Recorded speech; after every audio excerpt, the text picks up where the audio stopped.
അന്യസംസ്ഥാന തൊഴിലാളിയുടെ കയ്യിൽ നിന്നും 27 ഗ്രാം ഹെറോയിൻ പിടികൂടി. കാട്ടാക്കട തച്ചോട്ടുകാവ് പ്രദേശത്തു നിന്നാണ് ഹെറോയിൻ പിടികൂടിയത്.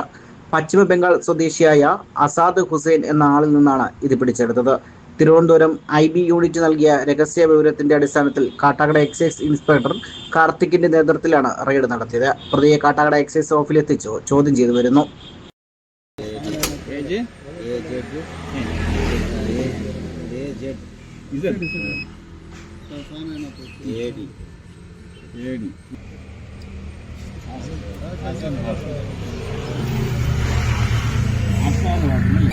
എക്സൈസ് വകുപ്പിൻ്റെ ഓപ്പറേഷൻ തണ്ടറിൻ്റെ ഭാഗമായിട്ട് എക്സൈസിൻ്റെ IB ടീമും കാട്ടാക്കട എക്സൈസ് റേഞ്ച് ഓഫീസും തമ്മിലുള്ള സംയുക്തമായൊരു പരിശ്രമത്തിലാണ് ആസാദ് ഹുസൈൻ എന്ന വെസ്റ്റ് ബംഗാൾ സ്വദേശിയെ ഇപ്പോൾ അറസ്റ്റ് ചെയ്തിരിക്കുന്നത്. ഇവരുടെ കൈവശത്തു നിന്ന് ലഭിച്ചത് 27 ഗ്രാം ഹെറോയിനാണ്. കുറച്ച് നാളായിട്ട് നമ്മൾ പുള്ളിയുടെ നിരീക്ഷണത്തിലുണ്ടായിരുന്നു. പിന്നെ പുള്ളി ഇവിടെ കാട്ടാക്കടയിൽ ജോലി ചെയ്തിട്ടുണ്ട്.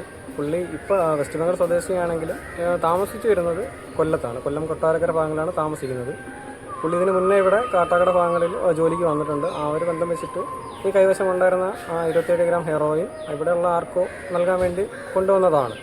അപ്പം അതിനെപ്പറ്റിയുള്ള ആർക്കാണ് കൊണ്ടുവന്നത്, എന്താണ് കാര്യങ്ങളെന്നൊക്കെ തുടർന്നുള്ള അന്വേഷണത്തിൽ മാത്രമേ നമുക്ക് അറിയാൻ സാധിക്കുകയുള്ളൂ. പിന്നെ ബാക്കി കൂടുതൽ ഡീറ്റെയിൽസ് നമുക്ക് അന്വേഷണ ഭാഗമായിട്ട് പുറമേ വരുന്നതാണ്.